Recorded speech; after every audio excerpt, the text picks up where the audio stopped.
Bueno, lo que vamos a ver hoy es algo mm,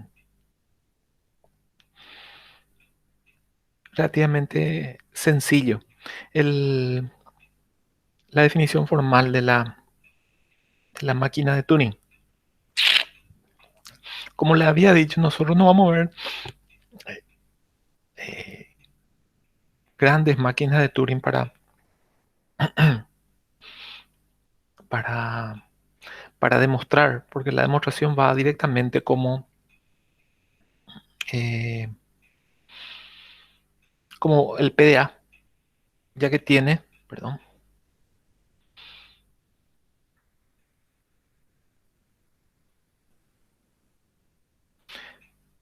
ya que tiene,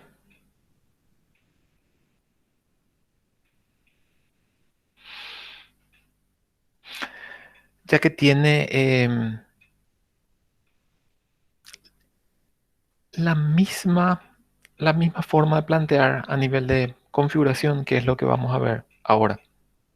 La complicación con las máquinas de Turing son, no es el diseño de reconocimiento del lenguaje, sino vamos a ver qué es lo que realmente eh, complica en las máquinas de Turing Machine, que no es la definición formal, ¿sí? Estos son algunos ejercicios, espero que hayan hecho, no porque van a demostrar, sino porque tienen que ganar mm, experiencia en cuidar los detalles de una máquina de Turing. Eso se van a ir dando cuenta que cada vez es más complejo cuidar todos los detalles porque es como un lenguaje ensamblador la máquina de Turing, ¿verdad? Es la mezcla de mm, algo que es muy potente con algo que es básico, ¿sí? Entonces, como un ensamblador, nosotros estamos viendo por el momento gramática, perdón, expresiones regulares, IFAs, que son cosas que de por sí no son tan potentes, por lo tanto no se usan para una gran cantidad de cosas. Sin embargo, la máquina de Turing sí se usan para muchas cosas, como el lenguaje ensamblador ya es muy potente, pero es básico como ustedes vieron. Lo que vamos a ver hoy entonces es la definición formal de, perdón, voy a silenciar, la definición formal de máquinas de Turing.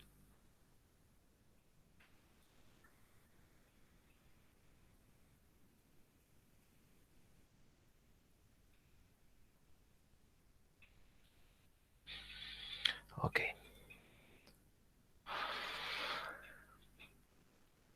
Nosotros vamos a utilizar, cuando nosotros hablamos de máquina de Turing y no la calificamos, no la eh,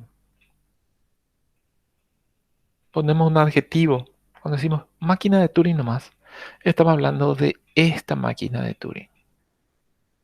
Así como cuando hablamos de FA, generalmente nos estamos refiriendo al FA no determinístico, a no ser que lo cualifiquemos como FA determinístico, FA con movidas nulas. De la misma forma, cada vez que nosotros decimos máquina de Turing, nos vamos a referir a esta máquina de Turing, ¿sí? Esta máquina de Turing que corresponde a una máquina donde tiene K cintas de memoria. Y estos son los elementos. Tiene 7, la cantidad por lo menos bastante parecida al PDA, porque realmente se parece en muchas cosas.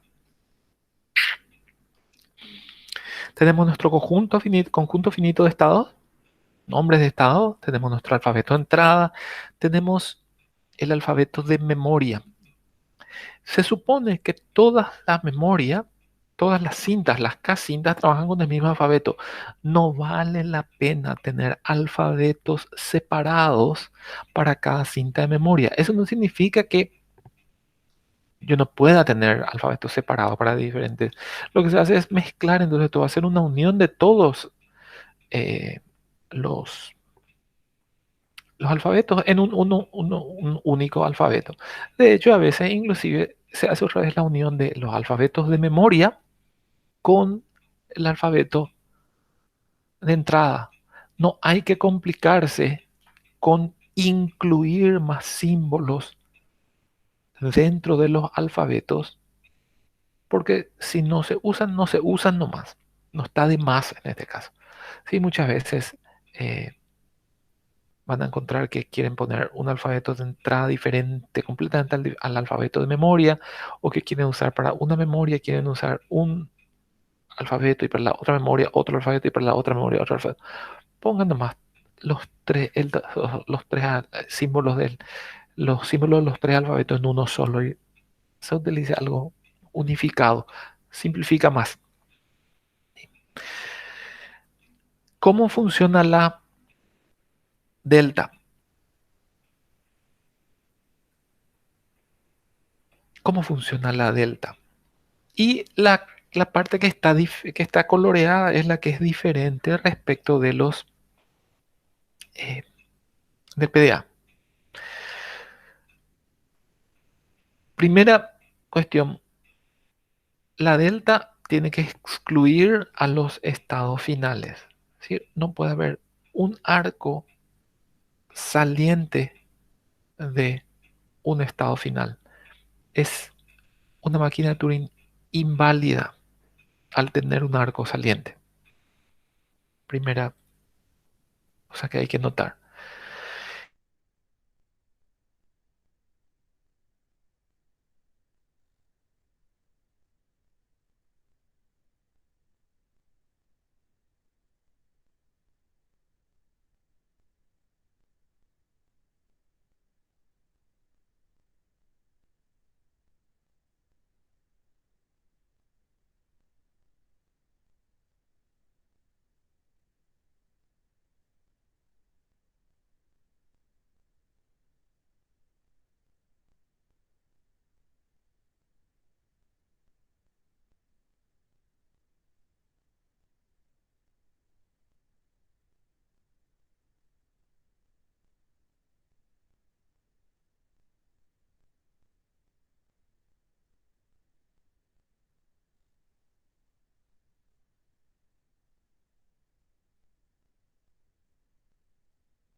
Dejó de presentar el profe.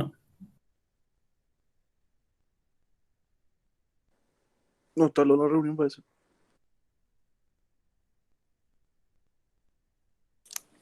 Salió luego. Me está escribiendo en el WhatsApp. Eso. Algo pasó. Ahí ingreso de vuelta. Ahí está. Sí, profe. Perdón, Te estaba escuchamos, escribiendo. te Espérate, escuchamos hasta ¿hasta dónde más o menos? que no se puede, no puede haber un arco saliente y ahí se corta. Ok, ok. Bueno, se está grabando, ¿verdad? Sí. Eh,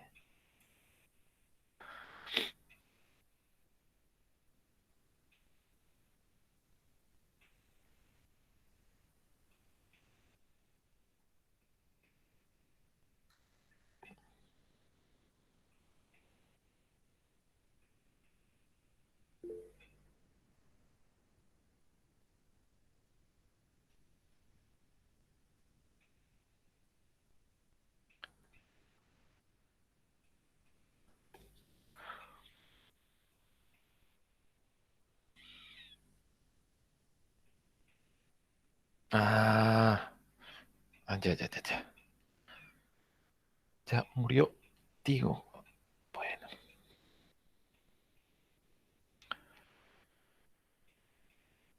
el, vamos a avanzar entonces. ¿Hasta dónde?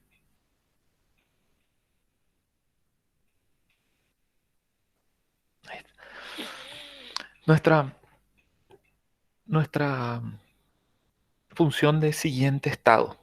Y nuestra función de siguiente estado lo que de entrada nos dice es que no podemos tener algo así. Porque la delta, su dominio, son todos los estados menos los finales. No se puede salir de un estado final. Esa es la condición de reconocimiento.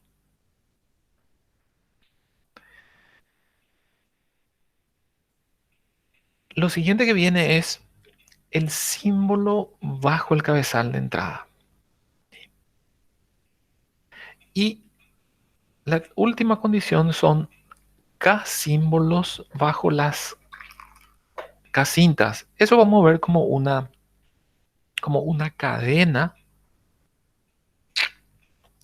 O podemos ver como una tupla. Da igual. ¿Sí? Para nosotros, recuerden que la representación de cadena era una secuencia de símbolos que podemos ver como una tupla o podemos ver directamente como una cadena. En este caso, se va a usar la nomenclatura de tupla porque así se hace corresponder la posición dentro de la tupla con la cinta. Solamente por esa razón. Para términos didácticos. Por lo tanto, estas son las condiciones de disparo de la transición. Para el efecto de la transición,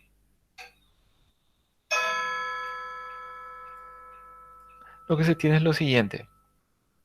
Va a un estado, acá sí ya puede ir a cualquier estado, incluyendo los finales. Se escriben sobre esos símbolos, bajo los cabezales, se escriben cada símbolo de vuelta. Y nos movemos en la entrada con derecha, izquierda o queda estático el cabezal. Y además los K movimientos de las cintas. Si a ustedes les parece más cómodo poner el movimiento de la entrada después de los movimientos de la cinta, simplemente tienen que especificar nomás en su definición, eso no hay problema.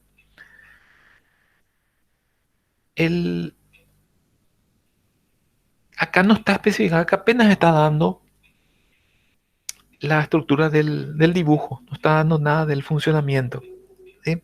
Que es lo que vamos a ver enseguida. Tenemos un estado inicial, símbolo inicial en las cintas de memoria. Esto es para la K-tape. Recuerden que en el JFlap no tenemos un símbolo inicial en las cintas de memoria, así como en el PDA. Teníamos también un símbolo inicial de la pila. Y tenemos un conjunto de estados finales. Ahí tenemos nuestros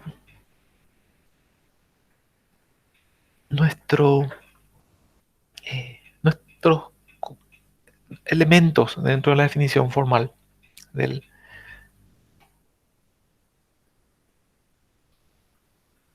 PDA.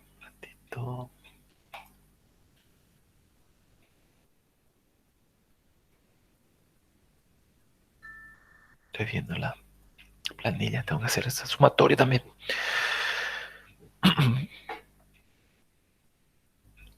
Vamos a ver ahora cómo estos elementos se representan, sobre todo la delta, cómo se representa en nuestro dibujo. Acá tenemos una máquina de Turing con dos cintas de memoria. ¿Sí? Y esto se representa por lo siguiente.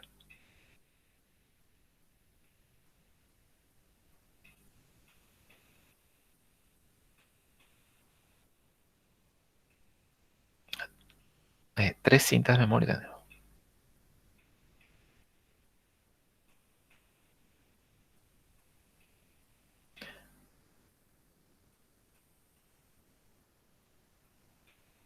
Sí, es como una... hacemos como si fuera una tupla en vez de poner como cadena, para que no se complique nomás para hacer la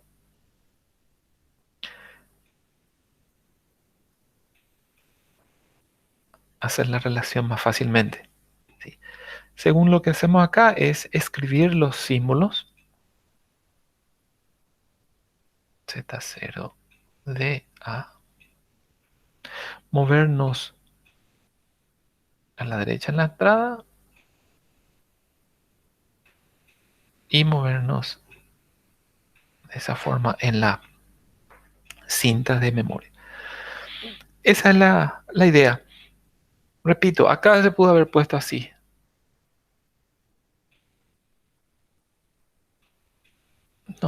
Normalmente no van a encontrar una representación así. Como tupla normalmente. Y a veces también se pone esta tupla antes que la de input, ¿verdad? ¿Por qué? Porque es más fácil entonces relacionar lo que se escribe en la cinta con los movimientos de la cinta y después recién ver el input. ¿Sí? Eso queda a criterio eh, de ustedes, digamos, ¿verdad? Bueno, el funcionamiento.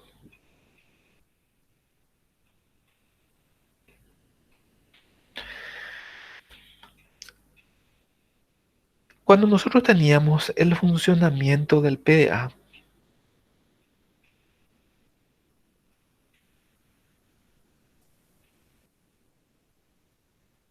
cuando nosotros teníamos el funcionamiento del PDA se basaba en el concepto de la configuración, que era estado, input por leer, contenido total de la pila. Eso era lo que podíamos hacer en el PDA. Por lo tanto, una configuración podría haber sido, estamos en el estado Q sub 3, el input por leer es BBBA y el contenido de la pila era A numeral Z. Eso es lo que habíamos usado. Vamos ahora a hacer eso mismo para una máquina de Turing. ¿Sí? Voy a completar una diapositiva que me parece útil. Un segundito.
Ya está.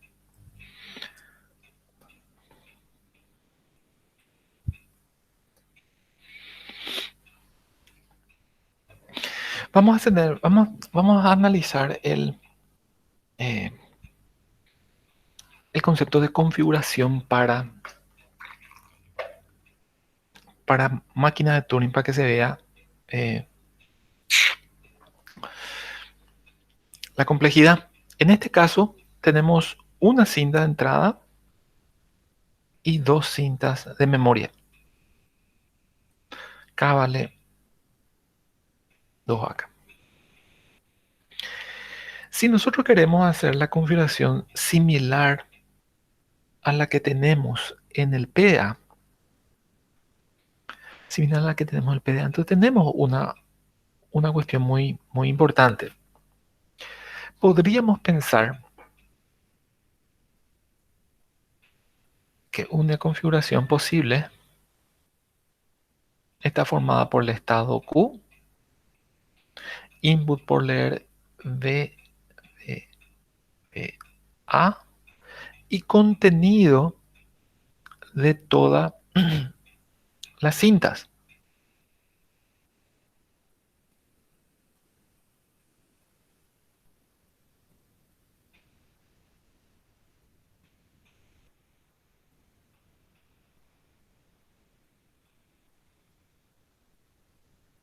¿Sí? Esta representación, si nosotros nos vamos de entrada analizando, tiene primero una, una desventaja, que es la siguiente. Si yo considero solo el input por leer, estoy invalidando el que se pueda mover hacia la izquierda. ¿Sí? Yo debería tener todo el contenido de la entrada. La primera versión mejorada sería entonces tener Q, tendría que tener A, B, B, 4A. Sí, la primera versión mejorada. Pero no es una versión óptima todavía. ¿Por qué? ¿En qué se diferenciaría la configuración que es instantánea si, por ejemplo, el cabezal hubiese estado acá, o hubiese estado acá, o hubiese estado acá? La información del cabezal no está en esta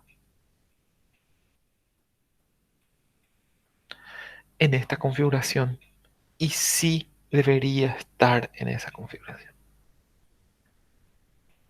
¿Por qué no se necesitó la posición? ¿Por qué no se necesitó el cabezal en el PDA?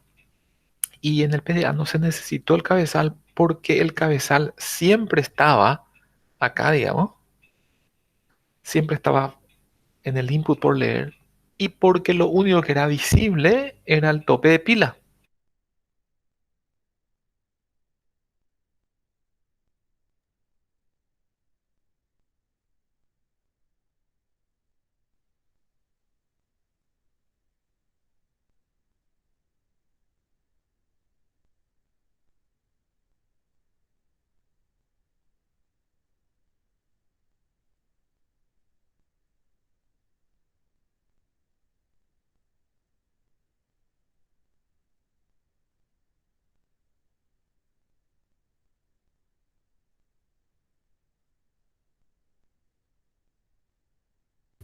¿Volvió a caer la conexión? Parece que sí. Creí que era el mío, ¿no?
está.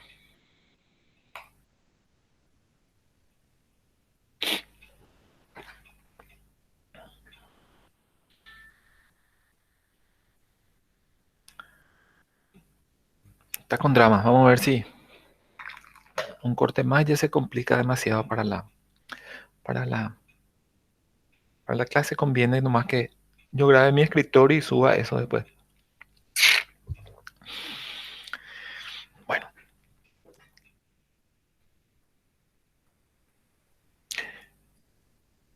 Me avisan hasta dónde de Cerro Porteño se pintó mi pantalla.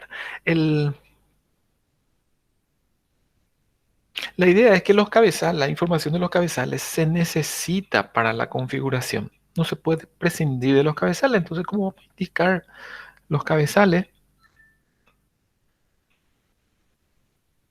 Y eso se usa utilizando justamente unos metacaracteres, digamos, unos símbolos adicionales para decir, acá está el cabezal, sin, sin perder hasta donde sea posible la formalidad. La configuración, entonces ya va a ser de esta forma. Lo que está a la izquierda del cabezal de entrada se va a poner así. Después se va a poner un indicador de dónde está el cabezal por medio de una flecha para arriba en la configuración. Se va a poner el símbolo que le sigue.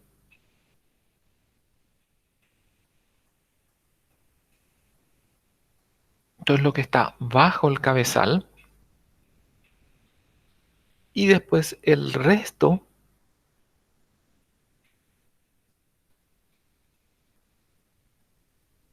es lo que está a la derecha. Y eso se va a repetir.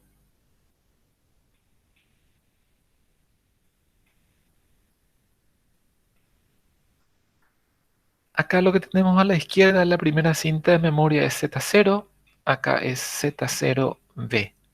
Por lo tanto, eso va a ser acá.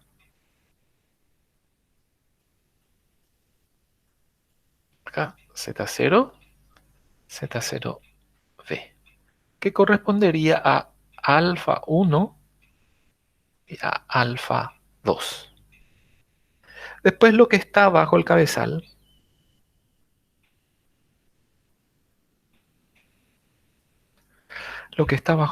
que sería símbolo A1, A2 así en forma genérica. Para nuestro caso sería lo que está bajo el cabezal es una A mayúscula y acá es una B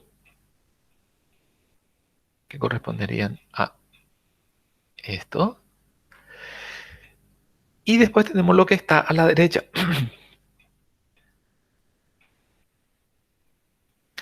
Que para nosotros es este CB. Y para acá es nada. Y acá quiero notar algo.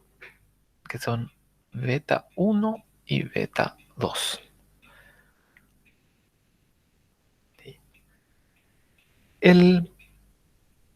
Recuerden que esto está lleno de símbolos blancos.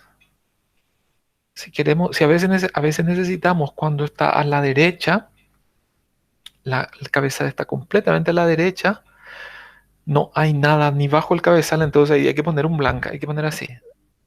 A la derecha, a la izquierda, lo que sea, el cabezal y un blanco.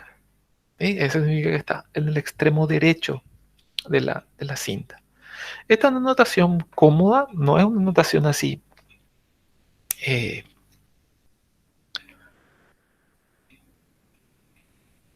Utiliza metacaracteres, no es una notación así que puede no ser demasiado intuitiva, pero es una notación práctica para el funcionamiento, para describir el funcionamiento.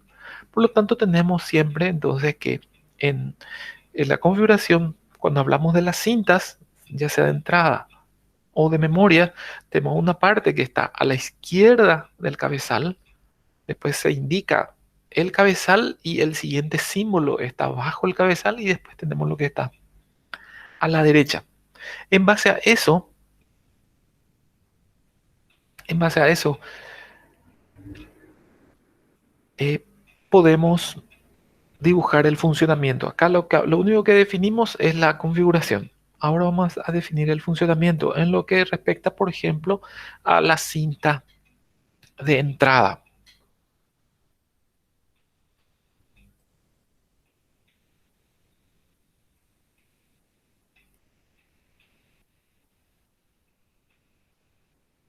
¿Sí? Según esto, la cinta de entrada está formado por lo que está a la izquierda,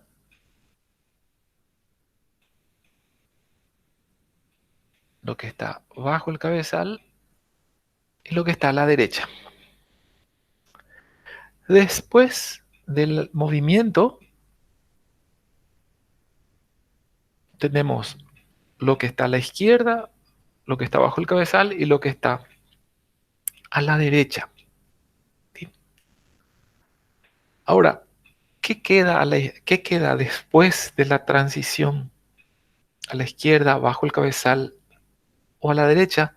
Depende de este movimiento. Si ese movimiento fue a la izquierda, significa que el cabezal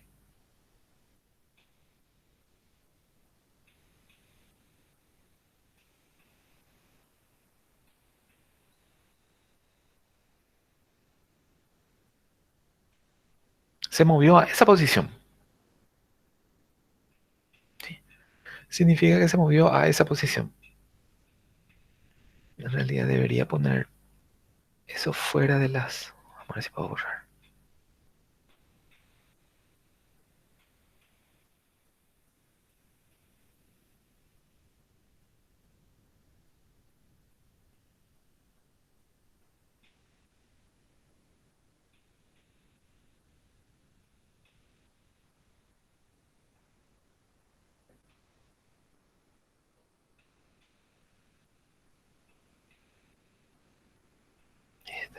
Ahí está.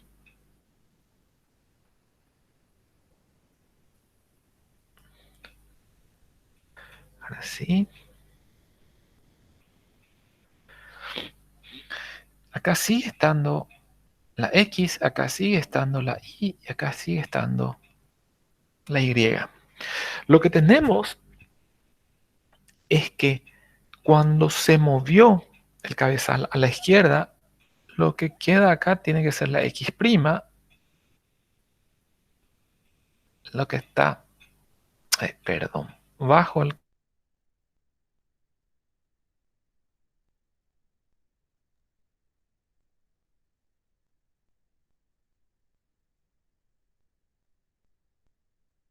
Hubiera hecho una diapositiva especial, pero si se batió no voy a hacer.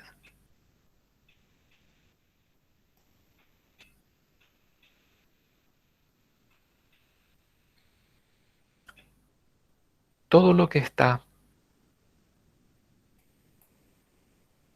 a la derecha es Y'. ¿Y cuál es la relación que se tiene que dar? ¿Verdad? Y acá mismo nos está diciendo, según ese gráfico, ya nos está dando las pistas.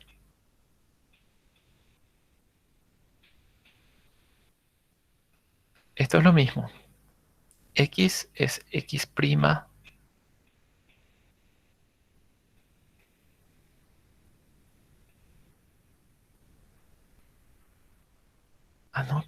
Movimiento a la izquierda. X es X' y prima tiene que ser. X es X'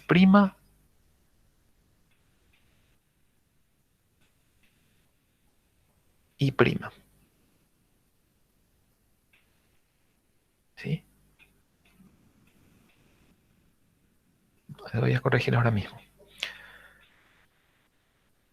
Y la Y es Y. Sí, la Y, esto. Y', lo nuevo que queda a la derecha es lo que estaba antes bajo el cabezal más lo que está a la derecha. Voy a corregir ese prima que es un error demasiado grande, ¿verdad?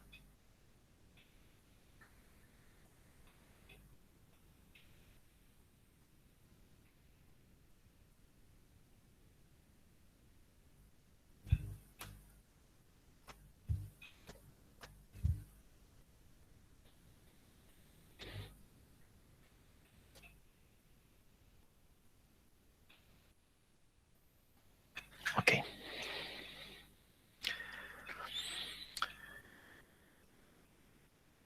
Si el cabezal, si el cabezal eh, permaneció en el lugar, con la cinta de entrada queda lo mismo que lo que estaba a la izquierda, lo mismo queda lo que estaba a la derecha y lo mismo queda lo que está en el eh, bajo el cabezal. ¿Cómo nos manejamos cuando el movimiento es a la derecha? Vamos a cerrar el esquema. Estamos así. Nuestra cinta inicialmente está con X.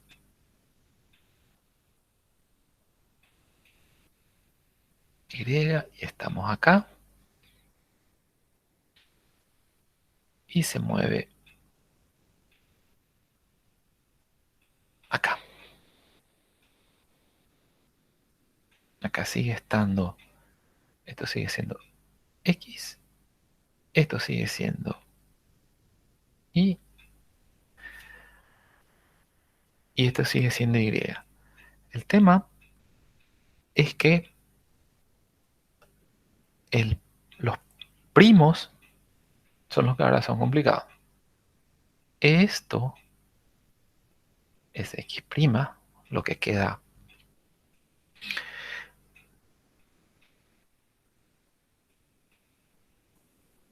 a la izquierda del cabezal.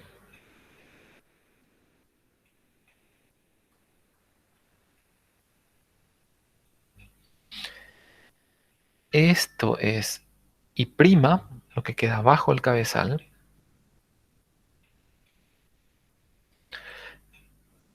Y lo que queda a la derecha del cabezal, esto que tiene que ser Y'.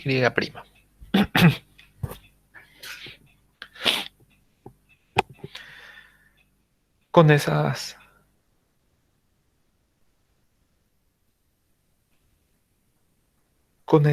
relaciones de colores, lo que tenemos es que X' tiene que ser XY.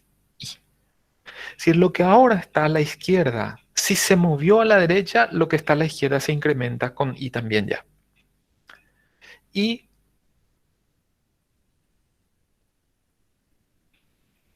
lo que antes era todo a la derecha, ahora está formado por una parte donde ahora está bajo el cabezal y es la derecha.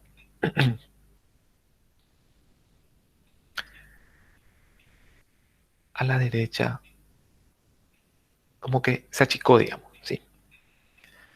Y esto mismo aplica para las cintas de memoria, excepto que para las cintas de memoria, señores, se escribe y después se mueve.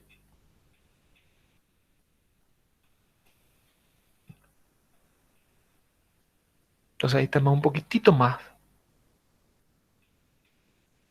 complejidad. ¿Sí? Porque lo que tenemos es lo siguiente. Para nuestras cintas de memoria, tenemos algo así.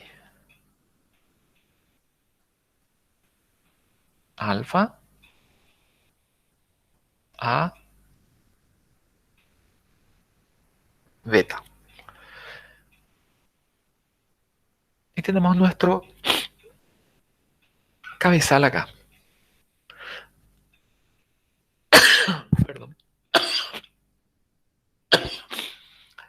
Lo único que tenemos por seguro es que la A,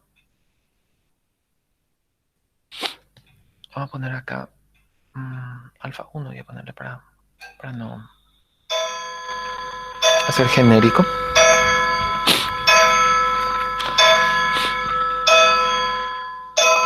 Terrible. ¿Qué es lo que pasa? En movimiento a la izquierda, el cabezal va a ir acá. ¿Sí? Bajo la posición anterior del cabezal,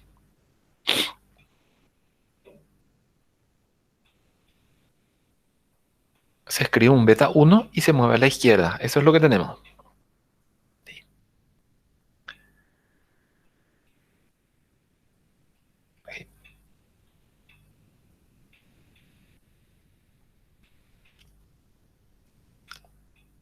Por lo tanto, para nuestra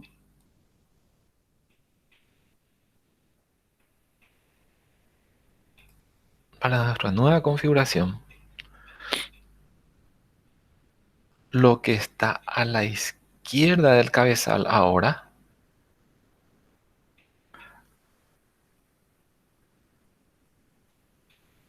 es alfa prima 1. Lo que está bajo el cabezal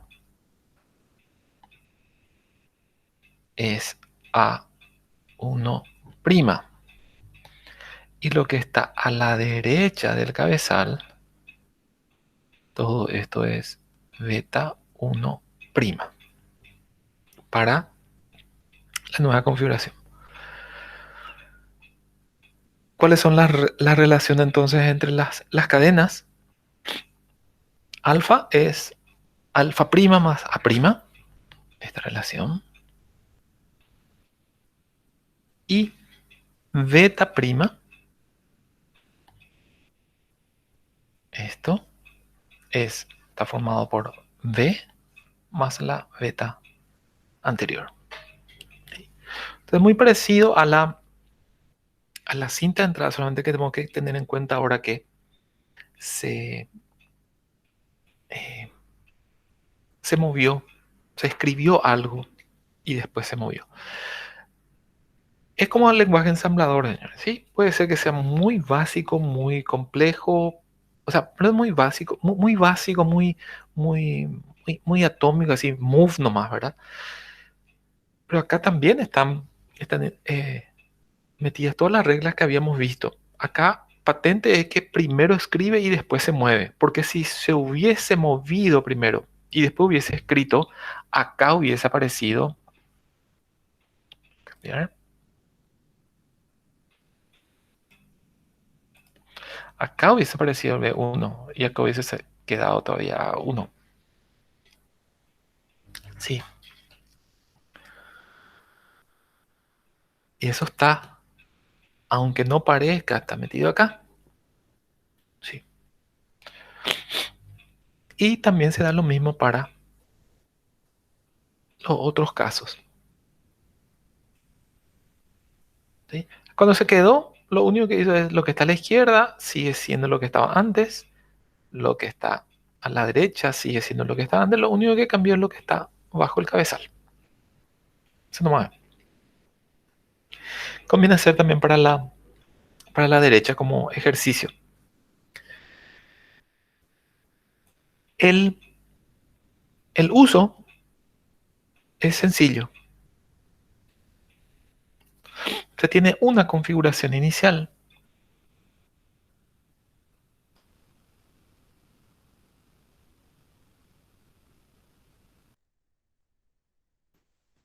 Toda la cadena de entrada estamos a la izquierda y todas las cintas de memoria con un único elemento Z0 y el cabezal.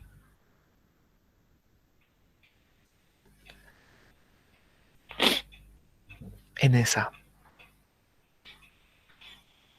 en esa posición, ¿sí? En la primera posición y tenemos Q0. Esa es la configuración inicial. Si en algún momento llegamos a un estado final, ya reconocemos la cadena, independientemente de todo esto. Fíjense que no importa cómo están las cintas, solamente importa que se haya llegado al estado final. Esa es la única condición de reconocimiento, ¿sí? Esta es la definición formal de la máquina de Turing. Este es un ejemplo que ya habíamos visto de una máquina de Turing que es diferente. El JFlap opera de forma diferente. ¿Y qué es lo que puede haber de ejercicios con respecto a las máquinas de Turing? Puede haber muchos ejercicios. Vamos a empezar con cosas sencillas, ¿sí? Un ejercicio medio avanzado es definición estilo JFlap. ¿Qué es lo que cambia? Nosotros no vimos la definición formal del JFlap. Nosotros no. Nosotros vimos una delta que operaba así. Q, Q'. Perdón. Vamos a volver a una de las definiciones de delta y ahí.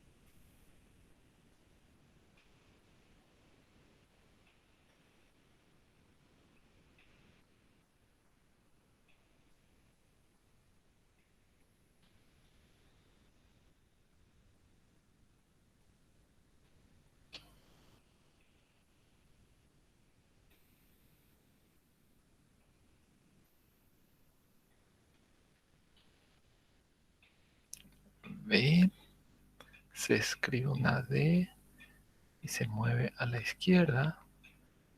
Y después C, se escribe una A y se mueve a la derecha. Así se iba a escribir eso en JFlap. Punto y coma, creo que son estas. Entonces, dar una definición formal con la terminología JFlap antes que de los elementos nomás lo estamos hablando, ni siquiera todavía del funcionamiento. Es una tarea bastante delicada, pero que eh, le va a dar la suficiente gimnasia de definir formalmente ciertas cosas. Vamos a suponer que nunca vimos esta definición y que de entrada hay que dar la definición del JFlap. Es un buen ejercicio. Pero digamos que tiene 4 estrellas, vamos a hacer, son 3 estrellas de 5. No es tampoco tan complicado. Modificar la definición para que primero se mueva el cabezal y luego escriba. Una estrella. Simular un FA por medio de una máquina de Turing. ¿Sí? Y quiero ahondar un poquitito en eso. Posiblemente va a ser lo último que vamos a ver. Uno, cuando le dice simular un FA por medio de una máquina de Turing, lo que dice es, en última instancia, voy a anotar y enriquecer esta diapositiva. Un segundito.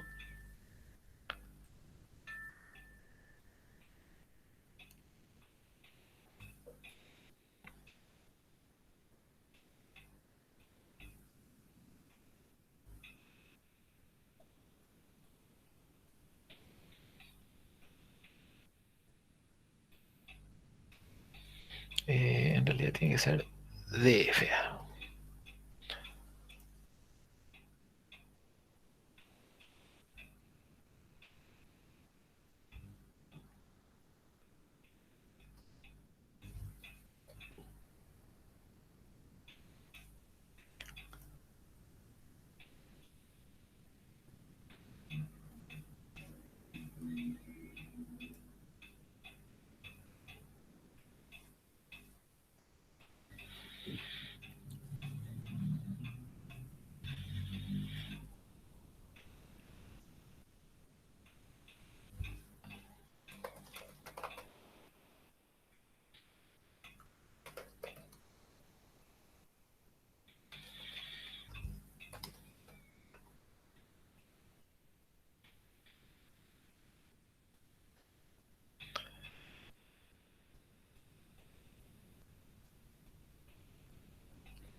Me aguanto un ratito porque quiero ser claro en esto.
Bueno, espero que se esté viendo. Me avisan si es que no se está viendo.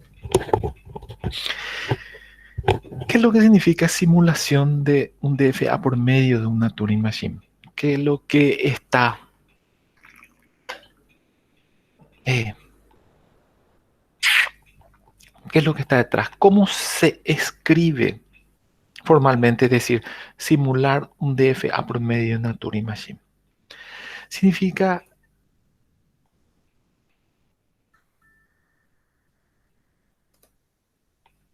esto, señores, que dado un FA, y ahí tenemos los elementos del FA, construir una Turing Machine, y ahí tenemos los elementos de la Turing Machine, en general, que cumpla qué condición, que le simule. ¿Y qué significa en realidad simular en última instancia? Que reconozca el mismo lenguaje. Estamos poniendo entonces el caso más básico, que es un DFA, simular por medio de una Turing Machine. ¿Qué tenemos?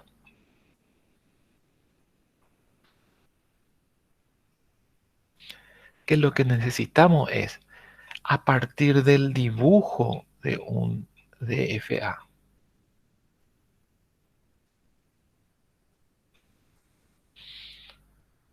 nuestro procedimiento nos tiene que dar el dibujo de una Turing Machine y que esta máquina de Turing reconozca el mismo lenguaje que reconocía SDFA. Y eso parece ser muy sencillo. A esto se le llama simulación. ¿Sí? A eso se llama que utilizamos una máquina de Turing para reconocer un lenguaje de un DFA. Inicialmente uno puede decir, esto es muy, muy sencillo, porque lo que yo tengo que hacer es que un DFA es muy parecido a una máquina de Turing sin cinta de memoria nomás. Entonces, ¿qué es lo que yo voy a hacer? Voy a hacer la máquina de Turing, ¿verdad? Voy a hacer la máquina de Turing y no voy a usar mi cinta de memoria. Ese es el concepto general. Lastimosamente, muchas veces es más fácil decir eso que hacer en general. Entonces, listo. ¿Puedo yo decir que no voy a usar mi cinta de memoria? Listo. Todas las transiciones tienen que quedar, las que estaban en la Turing Machine. ¿Qué es lo que tiene de especial el FA comparado a la Turing Machine? El FA tenía transiciones que podían salir del estado final. La máquina de Turing no puede salir de un estado final. ¿Sí? Por lo tanto, ¿qué es lo que vamos a hacer? Vamos a agregarle un estado, un nuevo estado final a nuestra máquina de Turing para que trabaje como estado final del DFA.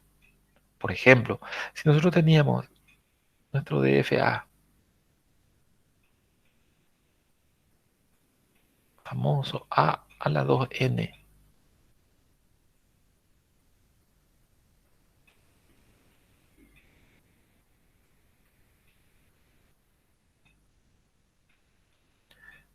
a la final b, b, b.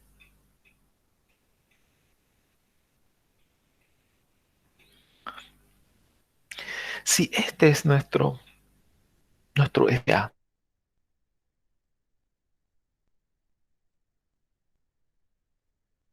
excepto que la máquina de Turing no puede tener esos estados finales. ¿No? Esa B que sale. Ah, y falta una A también.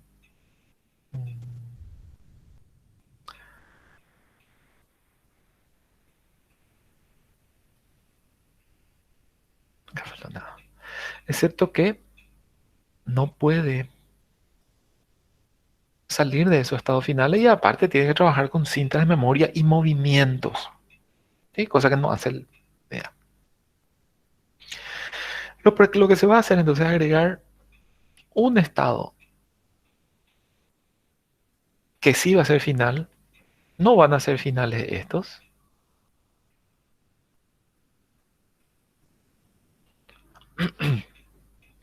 Y se van a agregar transiciones. Vamos a poner con blanks a ese estado final. Porque eso es lo que tenemos. La máquina de Turing detecta el fin de cadena cuando le llega un blank. Por lo tanto, ahí debería ir al estado final solamente de esos estados que antes eran final. Y aparte hay que agregarle todos los movimientos. Por lo tanto, la idea, pues, normalmente es sencilla de hacer. O sea, es sencilla de conceptualizar. Ah, ok. ¿Qué es lo que yo hago? Voy a agregar un estado final. Voy a quitar todos los otros que no van a ser finales. Voy a copiar todas las transiciones y voy a agregar solamente transiciones desde el estado, eh, desde los estados finales al nuevo estado final. Y voy a utilizar una sola cinta que no voy a mover, una cinta de memoria que no voy a mover nunca. Ese es el concepto. Y acá podríamos tener el procedimiento. ¿Sí? El conjunto de estados, entonces ahora es el conjunto de estados que teníamos antes más un estado final. El alfabeto el alfabeto de la máquina de Turing tiene que ser el alfabeto del FA más el blank, porque siempre forma parte del alfabeto.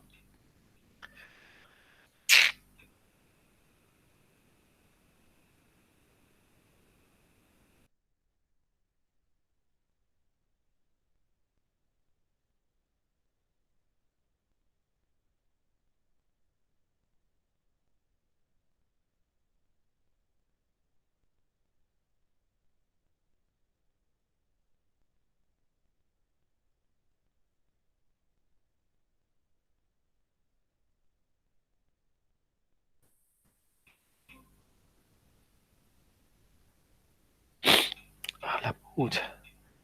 Ah, está jodido.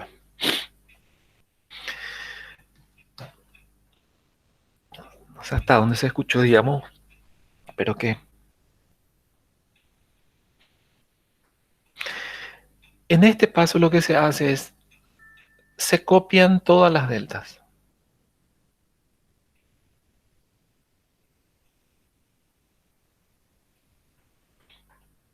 Se copian todas las deltas ahí. Pero la forma de escribir es la que tienen que cuidar, ¿sí? Si bien en un FA así nomás era su delta, en la máquina de Turing es todo esto. ¿Qué nos está diciendo ahí? Que la máquina...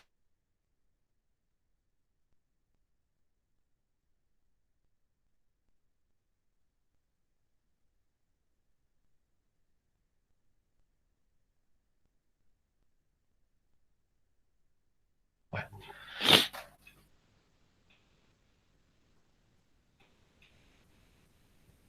terrible está. Bueno, eh, vamos a retomar mañana, señores, ¿sí?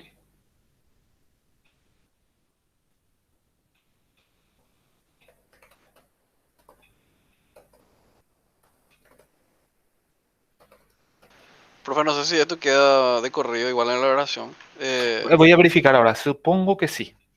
Para poder volver a mirar, porque medio que le perdí el hilo en un momento. Sí, sí, vamos a retomar otra mañana, ¿sí? Vamos a retomar otra mañana esta parte o sea, la simulación del DF a promedio de la máquina de Turing, porque sí o sí le va a salir una simulación también, ¿sí? Entonces vamos a dejar acá porque se corta constantemente y continuamos mañana. Vamos a retomar, ¿sí? Y a ver qué parte quedó. Dale, profe. Dale, Sí, no, suerte, señores. Dale, que esté bien. Nos vemos, bro. Chao, chao, suerte. Chao, profe. Chao, chao, que estén bien.